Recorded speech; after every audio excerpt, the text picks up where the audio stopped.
अस्सलाम वालेकुम। पेश खिदमत है नावल बानो। इसकी मुसन्निफ़ा हैं रज़िया भट्ट। इसे आपके लिए पढ़ा है अदनान रऊफ राजपूत ने। ये रिकॉर्डिंग आपके लिए national audio library for the blind की जानिब से की जा रही है। प्लीज़ हमारे चैनल को सब्सक्राइब कीजिए, वीडियोस को लाइक कीजिए और ज़्यादा से ज़्यादा लोगों के साथ इसको शेयर कीजिए। शुक्रिया।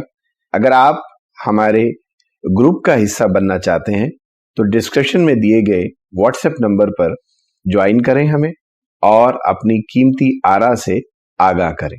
बहुत शुक्रिया। जीता के ब्याह की तैयारियां जोरों शोर से हो रही थी। बसंता बहन की शादी धूमधाम से करना चाहता था। सोना, मोती, कपड़ा लत्ता तो ढेरों लूट मार में लाया था। नकदी भी बेशुमार हाथ लगी थी। कुछ दौलत की रेल पेल, कुछ एक मुसल्ली को सिख धर्म में लाकर शादी करने से अब बसंता गांव के मौजिज लोगों में शामिल हो गया था। लूट मार और गारतगरी जिसका वो शुरू से आदी था, अब खत्म कर दी थी।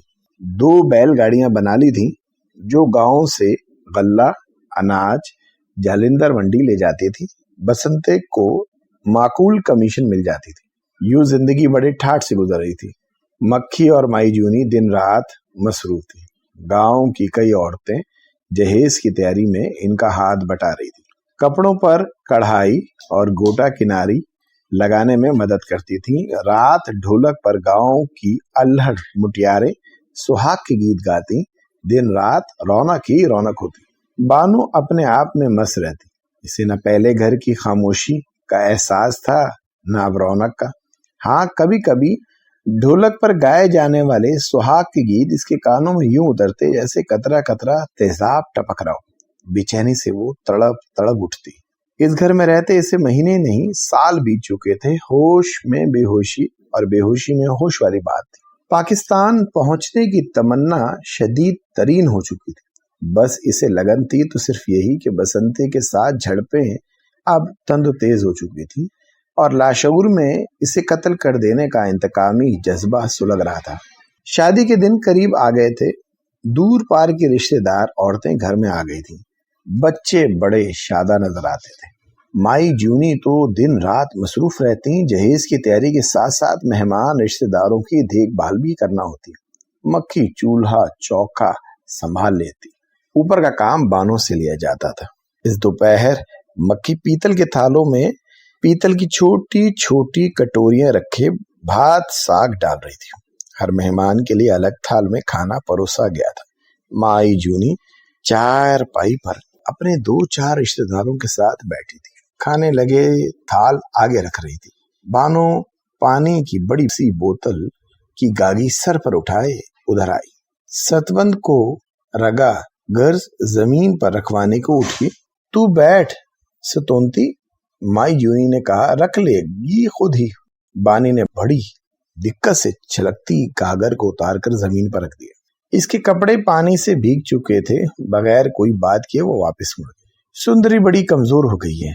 भागभरी ने चारपाई के कोने पर बैठते हुए बानो की तरफ देखा।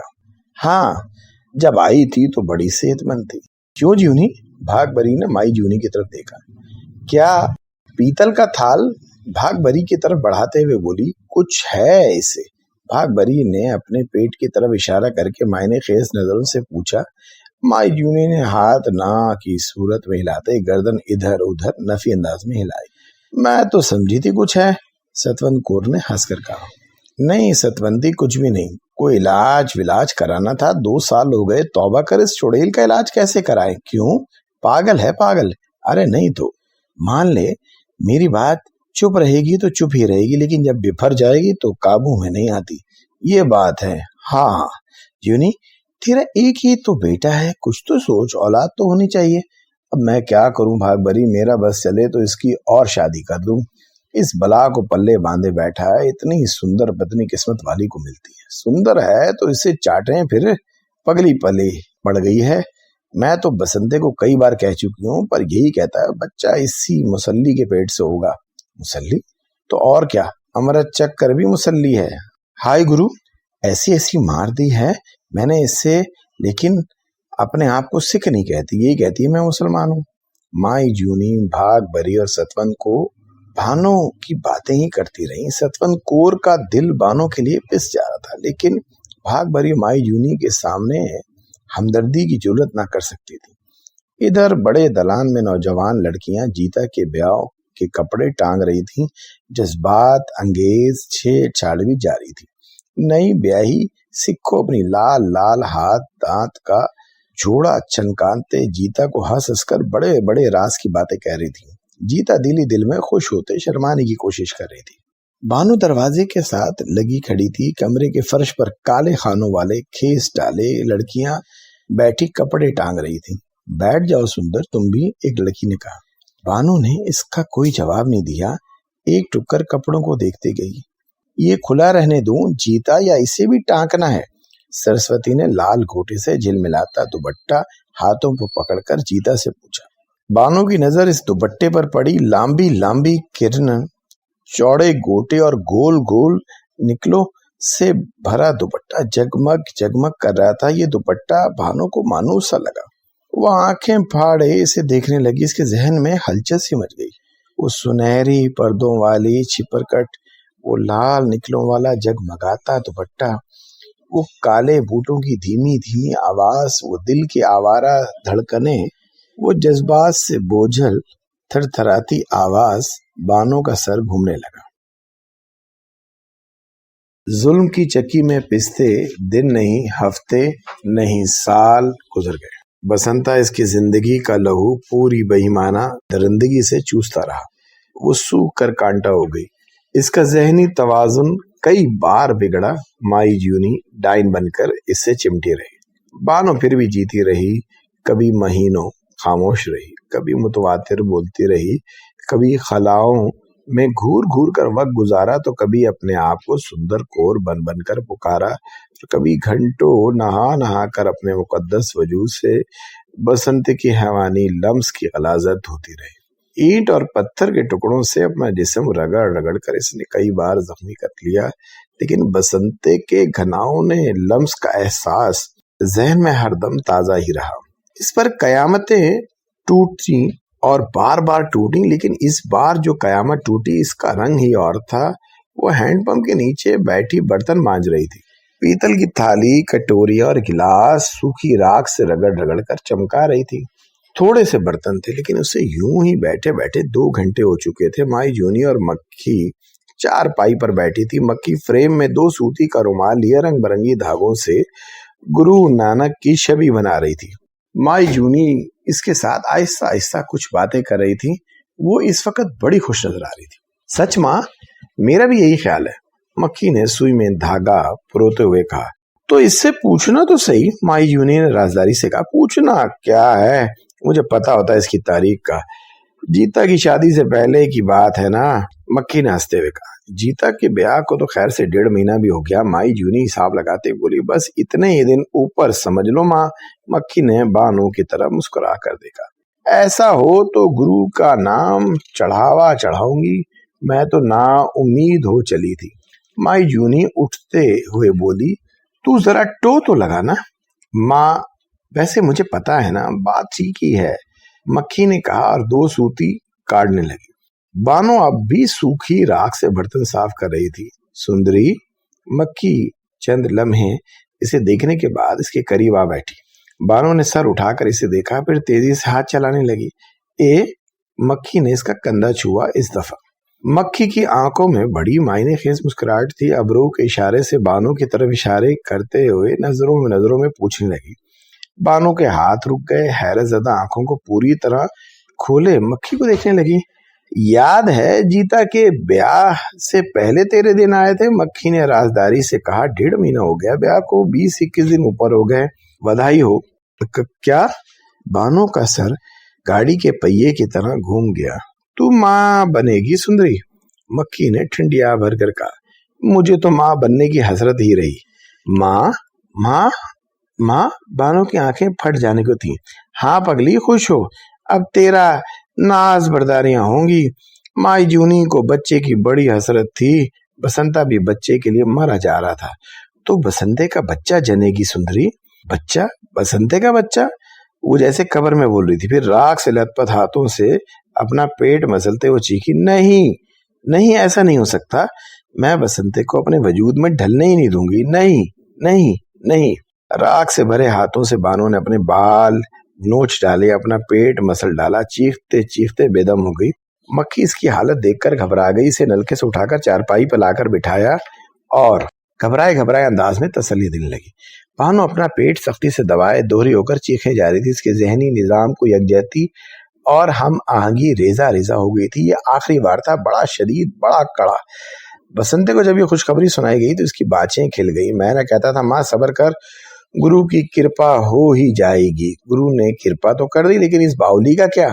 मुझे तो हरदम धड़का ही लगा रहता है। इसकी बात छोड़ माँ, चंद दिन तड़पेगी फिर खुद ही ठंडी हो जाएगी। अगर कोई हर्च वर्च हो गया तो तुम दोनों हर वक्त घर में रहती हो, उसका ख्याल रखा करो। ख्याल तो रखती हूँ, अब तो मैंने इससे काम भी छुड़वा दी, कोई भारी चीज भी नहीं उठाने देती। मक्खी भी बड़ा ख्याल रखती है, लेकिन फिर भी धड़का ही लगा रहता है। पगली तो है। पगली कहाँ है माँ? तो और क्या है, बस जरूरत जुनूनी है। नाजुक दिमाग छोकरी है, बस हर बात का असर बहुत जल्दी ले लेती है। तुम इसे पागल कहती हो? जरा पाकिस्तान की बात करके देखो, इससे कैसे कैसे करारे जवाब देती है। इस वक्त इसका दिमाग ठीक हो जाता है। हाँ, पाकिस्तान को जरा बुरा कह दो तो सर फोड़ने को दौड़ती है। कमीनी, अमृत चक्कर भी मुसल्ली रही। क्या फर्क पड़ता है माँ, ये तो धर्म की सेवा है, इससे बड़ा कारण और क्या होगा। माँ बेटा बातें करते रहे। मक्खी को भी बानों का ख्याल रखने का माई जूनी ने सख्ती से ताकीद की। दोनों हर वक्त साये की तरह इसके साथ रहती। गोविंदी ने इस आड़े वक्त में बानों का साथ देने की पूरी कोशिश की। इसे गले लगा लगा कर रोई, इसे कई कई घंटे तसल्लियां देती रही।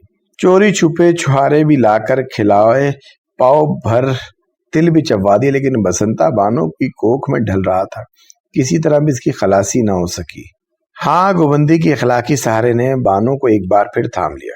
गोविंदी ने हार कर बानो से इल्तिजा की, बानो तो अपने खुदा से छुटकारा पाने की दुआ कर, अपनी नमाज चुप कर पढ़ा कर, ईश्वर सुन लेगा।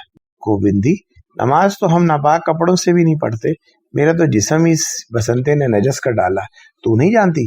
गोविंदी, हमारे मजहब में तहारत और पाकीज़गी बुनियादी चीजें हैं। बानो, पर ये कयामत भी टूटी, वक्त का दम घुटा ना, इसकी रफ्तारे कमी आई, दीवानगी और फरजानी की बैन बैन वक्त गुजरता ही चला गया।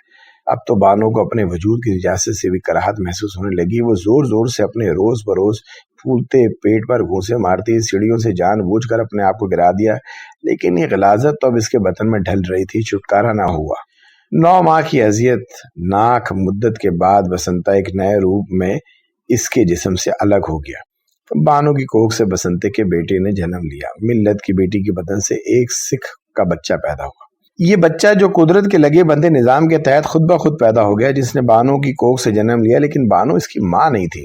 ये बिन माँ के बच्चा था। इस बच्चे की पेशानी पर इसकी नूर की चमक न थी, जो माँ और बाप के बाहमी इत्तेहाद और प्यार की मजहर होता है, जो मोहब्बत की मोहर बनकर बच्चे के माथे पर चमकती है। बानो पर ज़ाफ और नकाहत और घर में खुशियां मनाई जा रही थी। माई जूनी ने तो सहन में भंगड़ा डाला। बसंता भी अपने साथियों के साथ मिलकर नाचा था।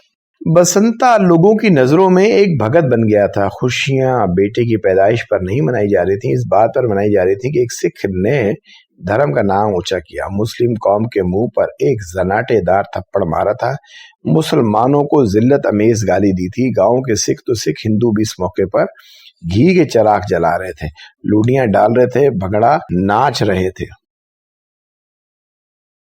बच्चे की शक्ल बसंती की सी थी, वही बिद्दे बिद्दे मोटे मोटे होंठ, वही चौड़ा दहाना, दैसी ही अंदर को धसी हुई छोटी छोटी आंखें, इसकी मोटी सी फैली हुई नाक, रंग भी तांबे की तरह इस पर गया।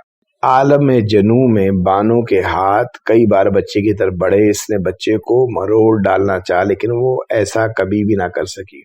इसकी उंगलियां शल हो गई, इसके उठे हुए बाजू अकड़ गए। शायद इसके लिए ममता का कोई मजहब नहीं होता, लेकिन यहाँ सवाल शायद ममता का था। बानो इस बच्चे को मारना नहीं चाहती थी, जिंदा रखना चाहती थी, उस वक्त तक जिंदा रखना चाहती थी जिस वक्त तक वो पाकिस्तान न पहुंच जाए। गो आलम में जुनून और दीवानगी में कई दफा इसने बच्चे को दीवार के साथ पटका। इसके रोने चिल्लाने, बसंते की पेचोताप खाने और माई जूनी के हाय वाय करने पर इसे दिले सुकून में असर आता। फिर भी वो इसे जान से मार देने से गरेजा थी।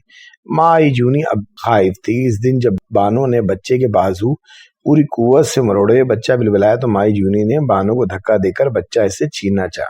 ये डायन तो बच्चे को मार डालेगी, इसने दुहाई दी। क्या हुआ माँ? बसंता भी लपक कर आया। ये बच्चे को मार डालेगी बसंते, मेरी बात कान खोल कर सुन ले। नहीं माँ, तुम्हारा वहम है। वहम? अभी बच्चे के बाजू मरोड़ रही थी, तड़प रहा था और बच्चा, और ये हंस ही जा रही थी। क्यों सुंदरी, माँ ठीक कहती? बसंते ने बानो से पूछा। बानो ने कोई जवाब नहीं दिया। इससे बच्चा ले ही क्यों ना ले बसंते, माई जूनी ने तशीश भरे अंदाज में कहा। बच्चा और मुझसे ले लो, बानो बुराई। तो तू इसे मार डालेगी, जूनी ने तैश में आकर कहा। डायन बच्चे को तकलीफ पहुंचाकर खुश होती है, किसी दिन गला ही ना घोंट दे।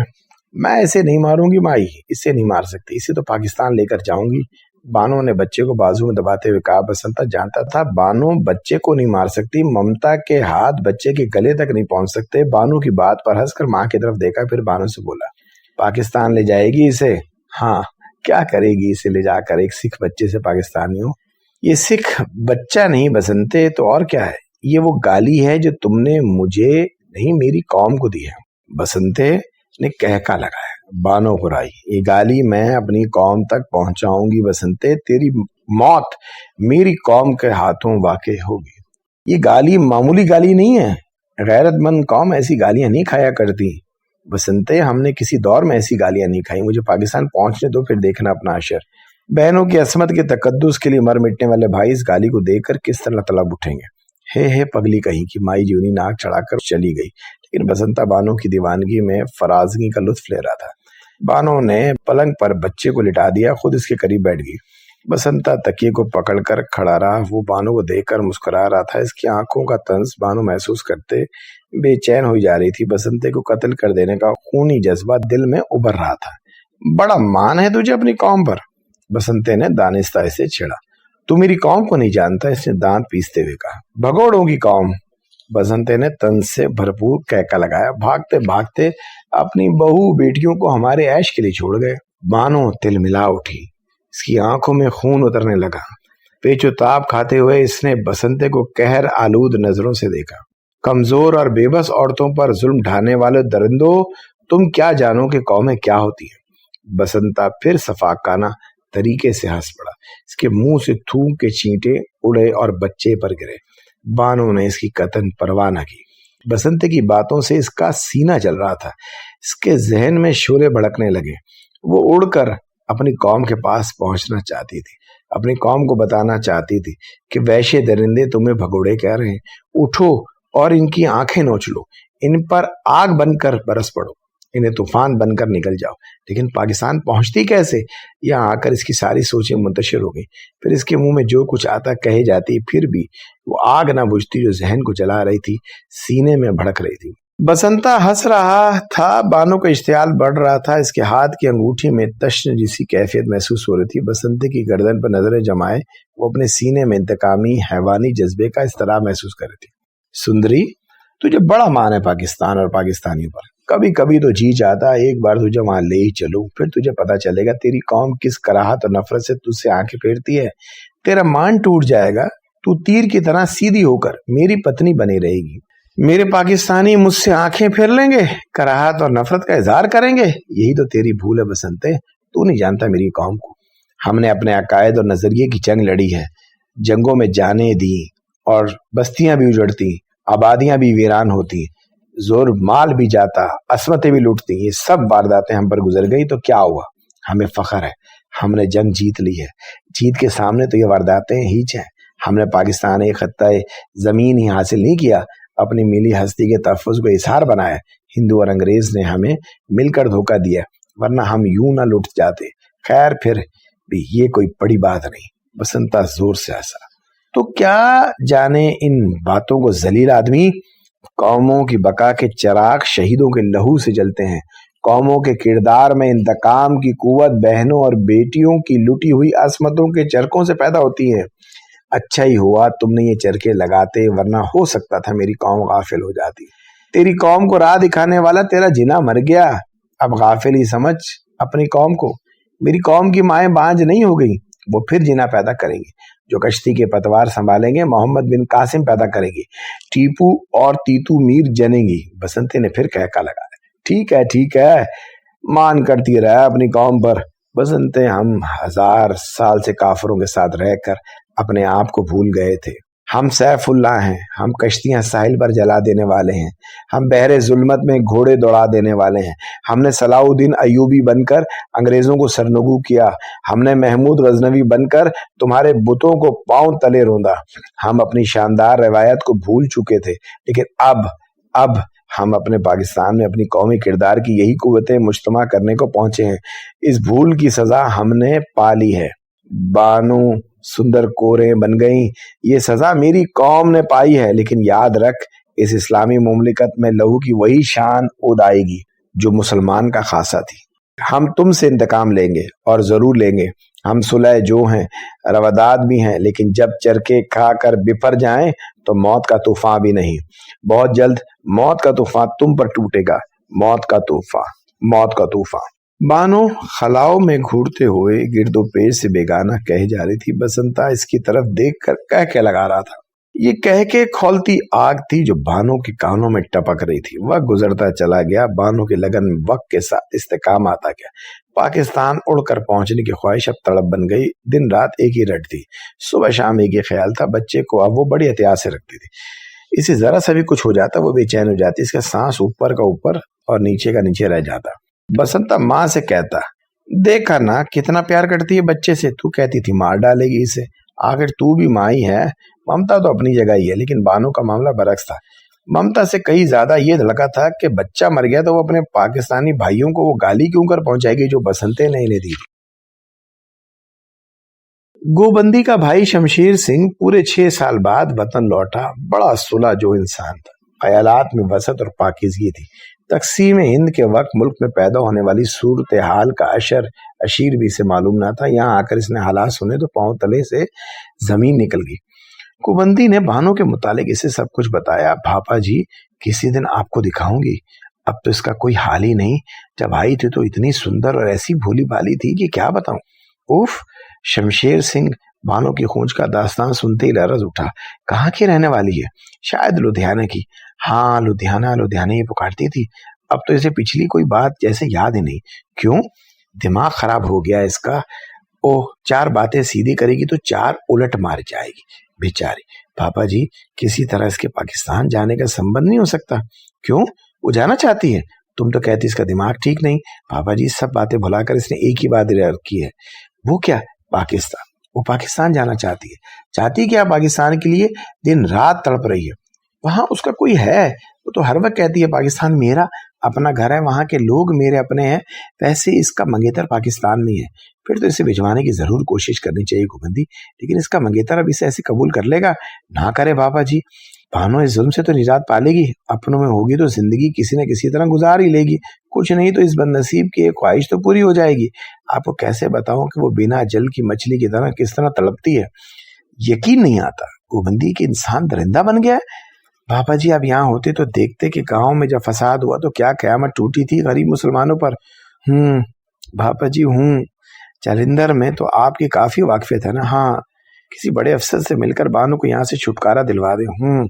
शमशेर सिंह सोच में डूब गया। गोबंदी हाथ बांध कर विनती करने लगी। काम तो बड़ा मुश्किल है, लेकिन कोशिश करूंगा जरूर पापा जी। बहुत अच्छा। अपनी सुखी बानो से भी ना कहना। अच्छा पापा जी। बसंता नामी गरी गुंडा है, इसकी करतूत कौन नहीं जानता। ऐसा ना हो इसके कानों में भिनक पड़ जाए। नहीं पापा जी, मैं किसी से नहीं कहूंगी। एसपी तलूक चंद का बेटा मेरे साथ इंग्लैंड से वापस आया है। शमशेर सिंह बोला, जालंधर तो इससे बात करूंगा। जरूर पापा जी। नेक दिल गोबंदी ने आंखों में आंसू तैरने लगे। शमशेर सिंह इसके बिन टपके आंसू से बड़ा मुतासिर हुआ। लगता है तुझे अपनी सुखी से बड़ा प्रेम हो गया है। मेरा बस चलता तो बानो का बाल भी बीका ना होने देती। बदनसीब लड़की से मुझे पहले ही दिन से प्रेम हो गया था। इसने इन 5 सालों में कैसे कैसे जुल्म से हैं बयान नहीं कर सकती। कोई और होती तो मर गई होती, लेकिन वो जिंदा है पापा जी, सिर्फ पाकिस्तान देखने की आस पर। इसकी आस पर पूरी होनी चाहिए, और वो यही मर गई तो इसकी आत्मा भटकती रहेगी। तो फिक्र न कर गोविंदी, मैं बहुत जल्द इसकी रिहाई का बंदोबस्त करूंगा। शमशीर सिंह ने बहन के सर पर शफकत से हाथ फेरा। मैं तो रोज पाठ के बाद गुरु से प्रार्थना करती हूँ, गोविंदी बोली। वाहे गुरु की, शमशीर सिंह ने कहा और बानो की रिहाई के मुतालिक सोचने लगा। दूसरे हफ्ते वो जालंधर एसपी तलूक चंद से मिला। तलूक चंद ने इस सिलसिले में से पूरी मदद देने का वादा किया, लेकिन कुदरत शायद बानो के संगीन से संगीनतर इम्तिहान लेकर इसे साबित कदमी और हिम्मत से मुतासिर हुई थी। खुद ही इसका रिहाई का वसीला बना दिया। बसंता छकड़ा जालंधर ले जा रहा था, एक ट्रक से तसादुम हो गया। अस्पताल पहुंचने से पहले से दम तोड़ दिया। घर में कहराम मच गया। एक भगत की मौत पर पूरा गांव मंडाया। बसंत की खून में तर लाश को एहतराम और अकीदत के फूल चढ़ाए गए। इसके ज़री कारनामों को खून के आंसू से रोते रोते हुए दोहराया गया।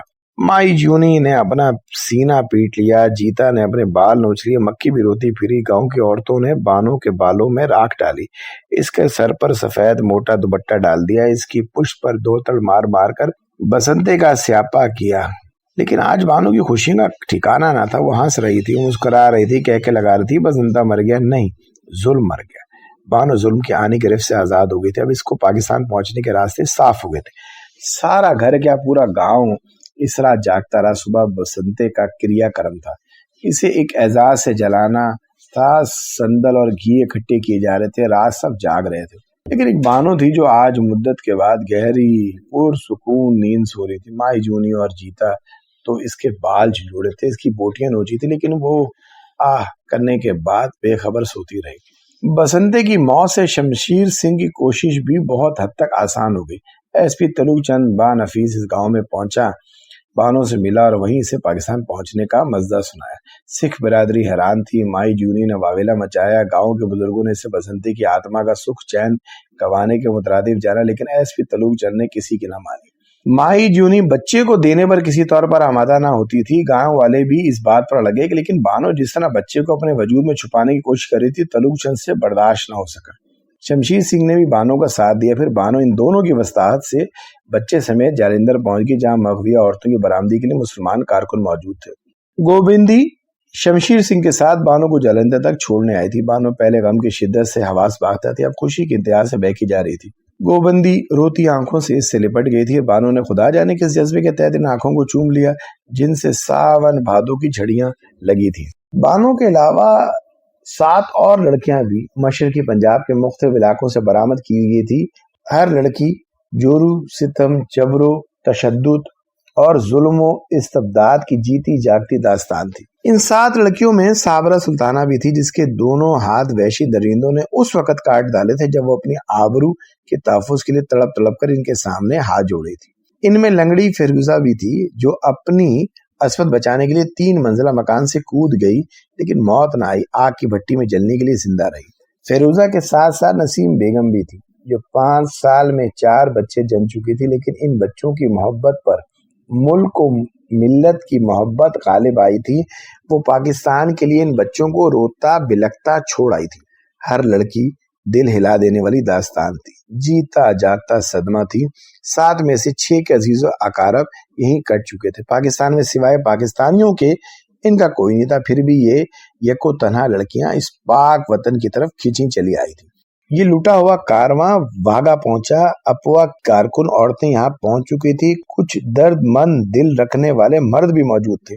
कानूनी कार्रवाइयों के बाद जब इन जीती जागती शहीदों ने सरजमीन पाकिस्तान पर कदम रखा, तो हर एक की हालत दीद के काबिल थी।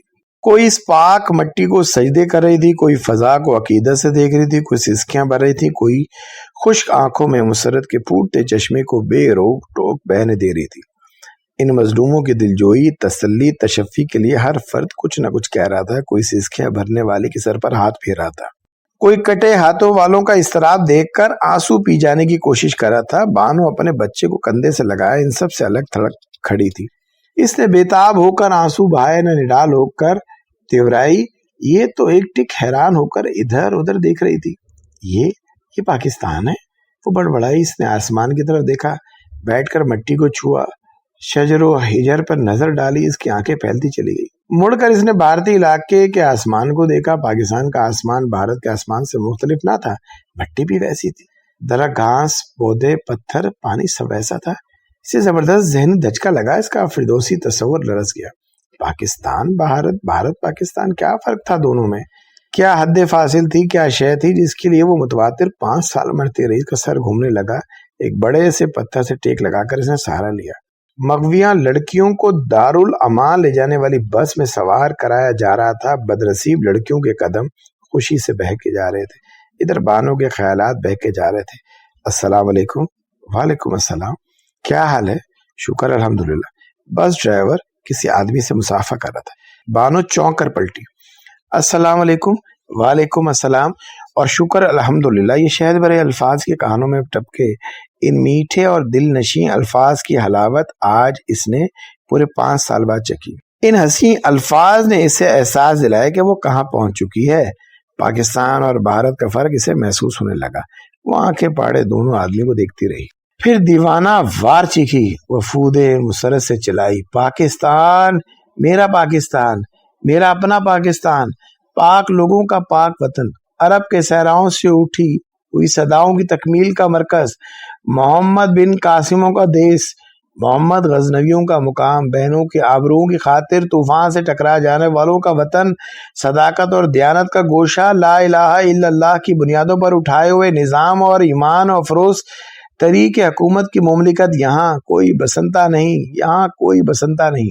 بانو کا سینہ فرت مسرت سے پھٹ جانے کو تھا تو کارکن عورتوں نے اسے تھام لیا۔ اس کی ذہنت حالت مخدوش نظر آ رہی تھی۔ چھوڑ دو، اس نے عورتوں سے بازو چھڑائے، مجھے اس مٹی کو چوم لینے دو۔ وہ زمین پر گر گئی۔ ایک عورت نے اس کا بچہ اٹھانے کو ہاتھ بڑھایا لیکن اس نے بچے کو نہیں چھوڑا۔ زمین کو والہانہ چوم چوم کر اٹھ کھڑی ہوئی۔ عورتیں اور مرد اس کے گرد جمع تھے۔ اس سے دونوں ہاتھوں سے پکڑ کر اونچا کیا۔ عورتیں اور مرد حیران ہو کر اس کی جانب دیکھ لیں۔ میرے پاک بھائیوں، بانو خشک ویران آنکھوں سے سب کی طرف دیکھتی بولی، میری مقدس بہنوں۔ اس نے عورتوں پر نگاہ ڈالی۔ جانتے ہو یہ کیا ہے؟